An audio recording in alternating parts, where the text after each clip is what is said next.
Perhaps the most photographed woman in the world, Diana, Princess of Wales, famous beauty and compassionate advocate for the underprivileged, lived a brief, intense life. Her ill-suited royal marriage, charity work and early violent death have earned her iconic status, and her legacy continues to inspire people from all walks of life. An exhibition at the National Portrait Gallery in London in 2007 showed a glimpse of why she remains so important for so many people. Diana, in many ways, is a mystery and perhaps will always remain so. I think what this display shows is that there are different Dianas. There is Diana the mother, Diana the public figure, Diana the private figure, Diana the style icon. She moves through a number of different roles. You can never quite tell which is the real Diana. There are a number of different aspects. And I think that it's the interaction of these different facets of her personality that make her endlessly engaging. And people are returning to her image constantly and saying, who is she and what was she really like? Diana Frances Spencer began life ordinarily enough for a member of the British upper class. Born into the Spencer family in 1961, she grew up with two older sisters and a younger brother. The Spencer family has been friends with the British royal family for centuries, and Charles once dated her older sister Sarah. A poor student, the shy Diana seemed happy with being a kindergarten assistant and working as a hostess at parties. But life changed irrevocably when the marriage-ready prince turned his attentions on her and sparked an unprecedented media frenzy. By the time their engagement was announced in February 1981, the loyal citizens of Great Britain couldn't get enough of Lady Di. On the 29th of July, a global television audience of around 750 million tuned in to watch the fairy tale wedding in St. Paul's Cathedral. In 2005, a replica of her stunning dress was put up for sale. The ivory silk taffeta dress, its train only 1/3 of the 25-feet train of the dress Diana wore on the day, sold for £100,000. The original dress had cost £9,000 back in 1981. One of Diana's most enduring legacies has been her deep commitment to charity work. A woman married to the future King of England doesn't need to work, but Diana wanted to do something meaningful in between raising her two sons, William and Harry. Children and the underprivileged were always close to her heart, and shortly after her marriage, she threw herself into charity work. In 2007, a new charity was launched in her honour. Called the Diana Award, it was the continuation of a memorial committee set up in the year after Diana died to recognise young people making a significant contribution to their community. The Diana Memorial Award celebrates the fantastic achievement of young people who do extraordinary things. An award that is open to everyone, but an award that celebrates what I think was called this morning human excellence, people who do excellent things as human beings, people who can summon up the optimism and the openness and all the love of life that embodies the contribution that Princess Diana made to our country. And I think it's important that Diana's legacy is remembered in a way that young people can identify with, so that when award holders are doing their community service, they're in some small way echoing the type of work she did so well to help other people. Royalty in England is traditionally associated with charity work, but Diana became passionately involved in a number of controversial causes, leading the charge in the battle to lift the stigma attached to HIV and AIDS. HIV does not make people dangerous to know, so you can shake their hands and give them a hug. Heaven knows they need it. She made friends with lepers and the homeless and became patron of charities dealing with troubled youths, drug addicts and the elderly. She was also instrumental in the international campaign to ban landmines. Diana was big everywhere. It was just quite incredible. Everybody knew her. And she could charm you know, presidents and prime ministers in a way that I've never seen anybody else that's her equal, you know. And so she could achieve great things by getting sort of red tape, and that would just dissolve. And I mean, I remember her at the White House. She was just a unique person. In 2008, more than 10 years after her death, Diana came in at number 6 on the list of people that children consider to be their role models, behind Richard Branson and Jesus. Diana's butler, Paul Burrell, released his long-awaited book in 2006, and it offered a rare glimpse into the life of a modern member of the royal family. Many readers were fascinated by the details of the love life of the princess, who divorced her husband in 1996. But Paul also writes about his employer's warmth and generosity. A wonderful example of the princess's compassion and the depth of her friendship for her friend Rosa Monckton was that Rosa's 6-month stillborn baby is buried in a corner of the garden at Kensington Palace. This was an extraordinary thing for the princess to offer up, to bury a baby in her garden. Since her death, it's been up to her young sons to keep her spirit alive. In 2009, William, Diana's oldest son, was made an honorary barrister, following in the footsteps of his mother, who was awarded the same honour in 1988. The ceremony took place in London's Inn Court.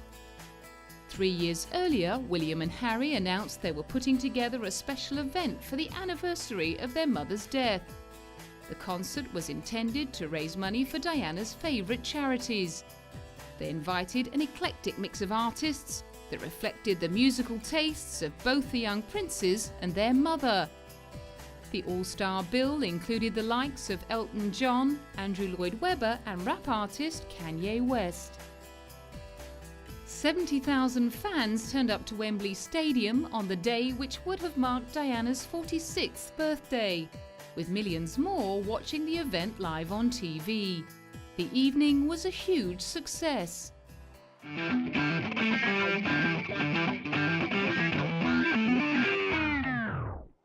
The magnificent gown Diana wore at her wedding was the beginning of a long love affair between British designers and the elegant princess. At 5 foot 10 inches tall, with a slim, athletic figure, Diana was a joy to dress and was always enthusiastic about fashion. As the 80s progressed, she began hitting her stride as a fashion icon. When Diana sort of integrated herself into the great British establishment, things changed. She was an event. Wherever she went, her presence connected with the great British public. They loved her. She wasn't some sort of staid fuddy-duddy out the House of Windsor. She was a breath of fresh air. She was glamorous. She brought a film star quality. In some ways, she was a sort of ghost of Grace Kelly. And things were different when she arrived. She brought that glamour to every occasion she turned up. She hadn't always got it right, however. Back in the early days of her marriage to Charles, her rather dowdy dress sense had left some fashionistas less than impressed. At the beginning, when she was this, innocent 19-year-old, and she was wearing little ruffle collars, pussy bow blouses, which incidentally are very much back in fashion now, and a lot of tweed and very covered up. She was fit to be a princess. Over the course of her royal duties, she began to be exposed to more exotic and extravagant fashion influences. As she started travelling more, she started meeting more international women, and I think her style developed a little bit more internationally. She got away from those sort of Sloane frills and the little hats, and she started dressing on a much more designer level.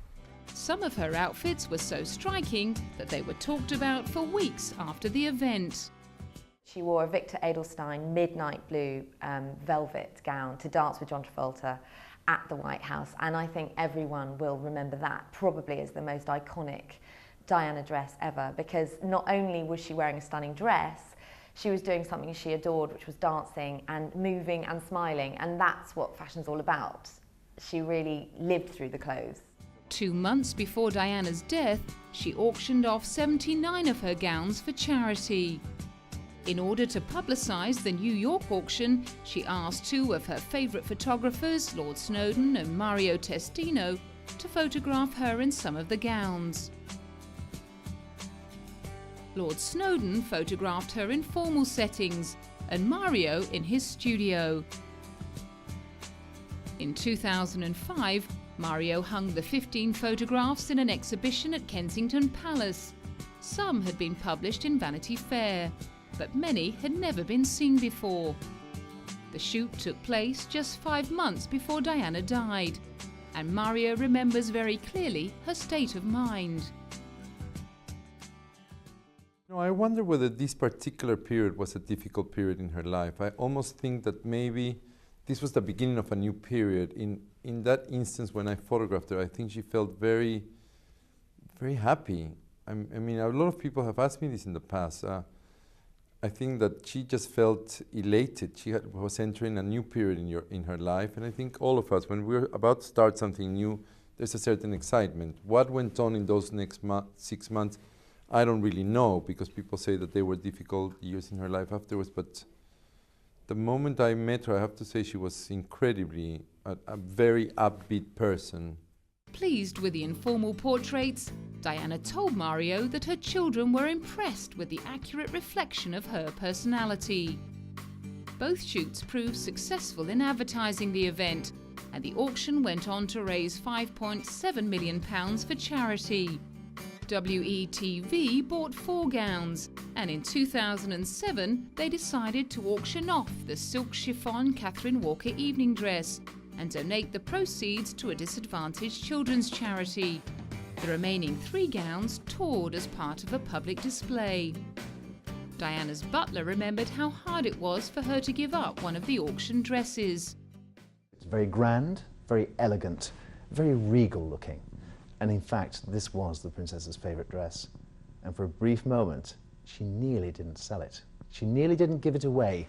She said, "This one I want to keep." But at the very last minute, she added it, and it was the final lot, lot number 79. The silk chiffon gown, which Diana wore to the Cannes Film Festival in the late 1980s, fetched around $300,000 US. People who worked closely with Diana came to know that her choice of attire always gave a strong indication as to her mood. Before she divorced Prince Charles, we could always tell if it was going to be a good day with Diana or a bad day. If it was a good day, she'd arrive wearing pink or red. That meant she was in a rosy, mood. She had her rosy specs on, sort of metaphorically, and she'd cooperate. But if you turned up at a job and she was wearing black, we'd think, oh God. She'd keep her back turned to us all day. She was very clever at handling the press and getting across the message that she wanted us to publicise for her,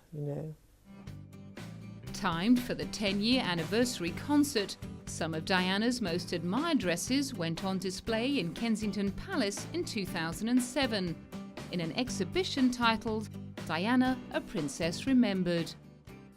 We wanted to remember her achievements, and we have, I think, put here in an audiovisual exhibition, film, photograph and sound, a very eloquent narrative of her achievements as a princess, as a mother, as a fashion icon and as a humanitarian. And it's what she did with that iconographic status in inspiring charities, inspiring people, inspiring the British fashion industry, which we want to celebrate in this exhibition.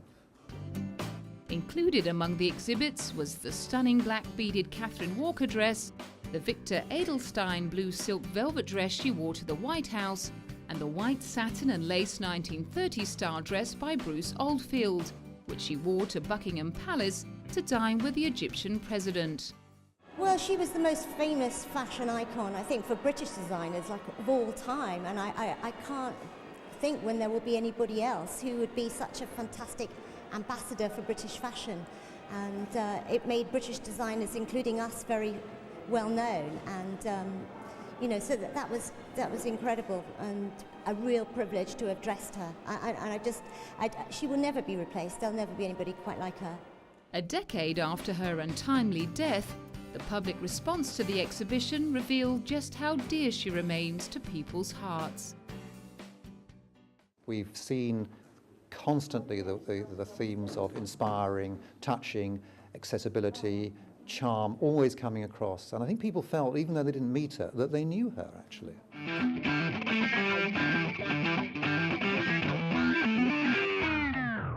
When the world awoke on the morning of the 1st of September 1997, something had changed forever. At just 36 years of age, Princess Diana had died in a Parisian hospital after a dreadful car crash in the Pont de l'Alma tunnel early that morning. The driver, Henri Paul, acting security manager of the Hotel Ritz Paris, and Dodi Al Fayed, son of millionaire Mohammed Al Fayed, were also killed. Diana and Dodi had slipped out of a back door of the hotel to escape the paparazzi. But stalking photographers were on the tail of her Mercedes when it smashed at high speed into the 13th pillar of the tunnel. The British public were horrified, and the outpourings of genuine grief showed the depth of love that many people felt for the princess. Thousands of mourners from all over the globe sent flowers, donations, and condolences. The piles of flowers outside Kensington Gardens reached a staggering 5 feet, and as the world mourned, British newspaper The Daily Mail started a condolence book. Well, I think it's an amazing document. I can't think of any other personality who's ever had such a volume of messages of condolence. It was an extraordinary time, and we're so used to all the film footage that we remember back then, and this is a document of names, 130,000 of them. It's extraordinary. Only 3 copies of the unique book were ever made, and in 2007, one of them came up for auction. People only had 10 or 20 words to say what they felt, so in a way they're very repetitive and very simple sentiments. But the fact that people took the trouble to reply to the Daily Mail advert in such numbers is an extraordinary event. Diana's funeral took place at Westminster Abbey on the 6th of September. The royal family conceded to public opinion, and rather than staging a strictly private event, it became a national public funeral. Hundreds of thousands lined the streets of London, while 8 members of the Welsh Guards carried her coffin. At St James's Palace, members of her family joined together to walk behind the carriage. With millions more around the world glued to their TV sets, that day remains etched in the public consciousness. On a website set up to collect personal histories, one Diana fan recently remembered how desperate everyone was to say goodbye to the people's princess. I remember standing on the Mall with my father, petrified, to be honest, clutching him. And, you know, as the coffin walked past, and seeing people up trees trying to, you know, watch and join in and be closer to the event and, you know, to her, I suppose, to Diana. The crash sparked many conspiracy rumours. Chief among their architects was the grief-stricken Mohammed Al Fayed, who claimed that his son and Diana were assassinated because of their plans to marry, and that the driver, Henri Paul, was in the employ of a national security service. It wasn't until 2004 that the much-anticipated inquest began. The coroner, Michael Burgess, was given the job of reading through a 6,000-page report and liaising with the French police. The driver, Henri Paul, was found to have a blood alcohol level 3 times higher than the French legal limit, but the paparazzi were still considered to have played a part in her death.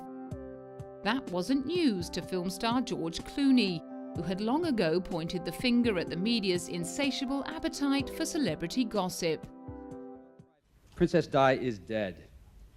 And who should we see about that? The driver of the car, the paparazzis, or the magazines and papers who purchase these pictures and make bounty hunters out of photographers? In the documentary The Witness in the Tunnel, a photographer who was present the night of Diana's death defended himself and his colleagues.